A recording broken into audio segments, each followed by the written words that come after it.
اپنے گھر میں کوئی مشکل پیش آ جائے تو اپنے گھر کے افراد مل کر ہی اس کو درست کرتے ہیں۔ اگر کوئی باہر کا مداخلت بھی کرنا چاہے تو گھر والے کہتے ہیں بھائی ہمارے گھر کا مسئلہ ہے، ہم خود مل کر حل کر لیں گے۔ یہی اصول اپنایا جاتا ہے اور یہی حکمت ہے، یہی دانائی ہے، یہی عقل مندی ہے۔ پاکستان ہمارا گھر ہے۔ پاکستان میں جو کچھ بھی ہو رہا ہے ہم سب اس کے ذمہ دار بھی ہیں، صحیح بھی ہم ہی نے کرنا ہے۔ باہر کی کسی دنیا نے اس کو آ کے درست نہیں کرنا، ہم ہی نے اس کو درست کرنا ہے۔ جو اچھا ہے وہ بھی ہماری وجہ سے ہے، اور کہیں اگر کوئی اچھا نہیں ہے تو وہ بھی ہماری وجہ سے ہی ہے۔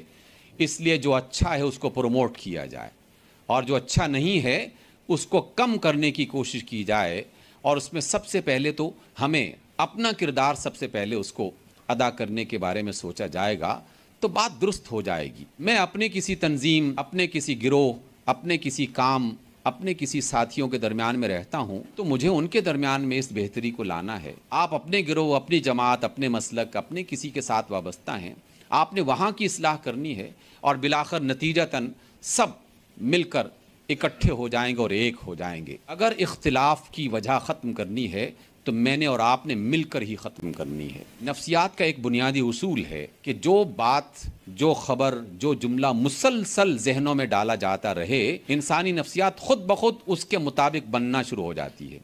انسانی ذہن اسی کے مطابق بننا شروع ہو جاتا ہے۔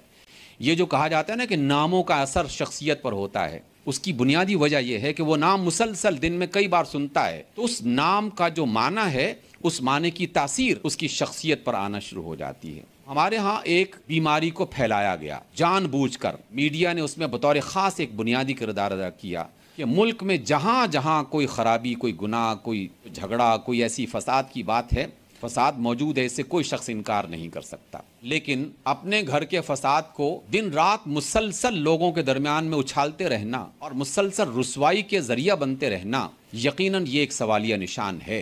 ہم اپنے گھروں میں ایسا نہیں کرتے۔ بچہ کوئی غلط کام کر کے آ جائے، ماں باپ سے لے کر اور چھوٹے بڑے بہن بھائی سب مل کر اس بات کی کوشش کرتے ہیں کہ خبر محلے میں نہ پھیلنے پائے۔ محلے میں خبر پھیل گئی، بدنامی ہو جائے گی۔ اور ہم کیا کرتے ہیں کہ اپنے ملک کو پوری دنیا میں خبر ایک لمحے کے لیے کہیں سے نکلی اور پوری دنیا میں نشر ہونا شروع ہو جاتی ہے، اور دن رات نہیں کئی مہینوں تک بعض اوقات نشر ہوتی ہے۔ جتنی پاکستان کے اندر زیادتیاں ہو رہی ہیں کہ اس سے کئی گنا زیادہ اچھائیاں وہاں پر ہو رہی ہیں۔ جہاں کسی انسان کو قتل کیا جا رہا ہے وہاں ہزاروں انسانوں کی جان بھی بچائی جا رہی ہے۔ کراچی سے لے کر بنو تک ایسے بے شمار افراد ہیں ہاسپٹلز میں اور سکولوں میں کہ جو ہزاروں کی تعداد میں ہر روز لوگوں کو، بھوکوں کو کھانا کھلاتے ہیں۔ ہزاروں افراد کی تعلیموں کی فیس لوگ اپنی جیب سے ادا کر رہے ہیں اور کسی کو خبر نہیں ہوتی۔ بے شمار لوگ جو ہیں وہ بیواؤں کو، یتیموں کو، بوڑھوں کو پال رہے ہیں اور کسی کو خبر نہیں ہوتی۔ یہ بھی تو کبھی آنا چاہیے منظر عام پر۔